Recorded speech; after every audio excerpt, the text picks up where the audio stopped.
তিনি যে কথাগুলি বলেছেন আমি তার সাথে ওই টকশোতে ছিলাম। তিনি যে কথা বলেছেন একজন মুক্তিযোদ্ধা হিসেবে ইমোশনালেও কিছু কথা বলে ফেলেছেন, এটা সত্য।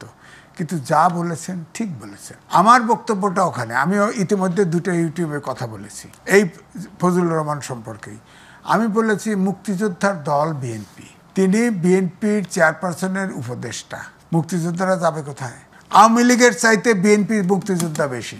মুক্তিযোদ্ধা তিনি তো বিএনপির তরফ থেকে উচ্চ নেতা থেকে তাকে টেলিফোনে বললেই তো হতো যে আপনি একটু স্লো যান বা এই করেন।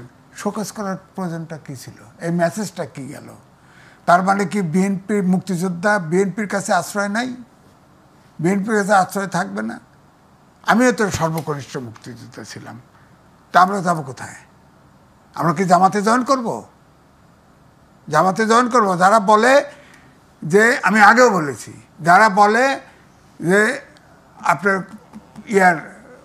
জামাতকে দাঁড়িপাল্লায় ভোট দিলে ব্যস্ত পাওয়া যাবে, আজকেও বলেছে জামাতের সেক্রেটারি জেনারেল, জামাতকে কোরআনের আইন বদলানোর অধিকার দেওয়া হয়েছে, আল্লাহ দিছে। বলেন কত শিরক কথাবার্তা। এই জন্য আমি বলি জামাতের সবগুলো লোক দোজখে যাবে, কারণ আল্লাহকে তারা চ্যালেঞ্জ করেছে মুসলমান হিসেবে। আপনি বলেন কেন মনে হচ্ছে জামাতের, কারণ দুজক বেহেশত আল্লাহ স্রষ্টা নির্ধারণ করবে, আপনার কেন মনে হচ্ছে জামাত দোজখে যাবে? জামাত এই জন্যই বলি, আল্লাহ ব্যস্ত দোজক সৃষ্টি করেছে, আল্লাহ ব্যস্ত দোজক রক্ষণাবেক্ষণ করেন, আল্লাহ বান্দার বিচার করবেন, বিচার করে অপরাধীকে দোজখে পাঠাবেন, আর যিনি অপরাধ করেন নাই, যিনি সহি কাজ করেছেন তাকে বেহেশতে পাঠাবেন। জামাতকে কি আল্লাহ দায়িত্ব দিছে? আল্লাহর ক্ষমতাকে চ্যালেঞ্জ করেছে। যখন এই কথা যে বলছে তার জন্য অ্যাডভান্স দোজক স্যাংশন হয়ে গেল। আল্লাহ এক অদ্বিতীয়। আপনি মুসলমান হলে এটা বিশ্বাস করতে হবে। না নিশ্চয়ই, কিন্তু যেহেতু পরকালের খবর, দোজকে কে যাবে বেহেশতে কে যাবে, এটা অনেক পাপুণ্যর উপর, অনেক কিছুর উপর, স্রষ্টা ক্ষমা করেন সেটার উপর, অনেক কিছুর উপর। কাজে একটা না আমরা আসলে বলে দিতে পারি কিনা যে জামাতের সবাই দোজকে যাবে?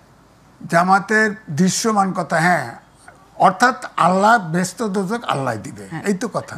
ব্যস্ত দোজক আল্লাহ সৃষ্টি করছে, উনি রক্ষণাবেক্ষণ করেন, উনি বিচার করবেন, উনিই ব্যস্ত দোজক বরাদ্দ করবেন। তাহলে প্রশ্ন হচ্ছে দাঁড়িপাল্লায় ভোট দিলে আমার ব্যস্ত হবে, এটা কোন মুনাফিকি বলেন আপনি? দাঁড়িপাল্লা ভোট দিলেই তো আমার ব্যস্ত হয়ে যাচ্ছে, তাহলে আল্লাহর বিচার লাগতেছে না এখানে? আল্লাহ তাহলে কোথায় বলেন? আবার কোরআনে যে আইন আছে সেটা জামাতের বদলানোর একমাত্র অধিকার তাদের আছে। বলেন কত বড় শিরক! এই কথা বললে যদি মুসলমান হয়, মুসলমানের কোরআন এমন একটা গ্রন্থ যার একটা কমা বদলাইতে পারে নাই। বহুত বিধর্মীরা চেষ্টা করেছে এই গ্রন্থ সম্পর্কে প্রশ্ন উত্থাপন করা, একটা লাইন পরিবর্তন করতে পারে নাই, একটা কমা পরিবর্তন করতে পারে নাই। আপনি সেই জামাতকে অথরিটি দিয়ে দিল আল্লাহ।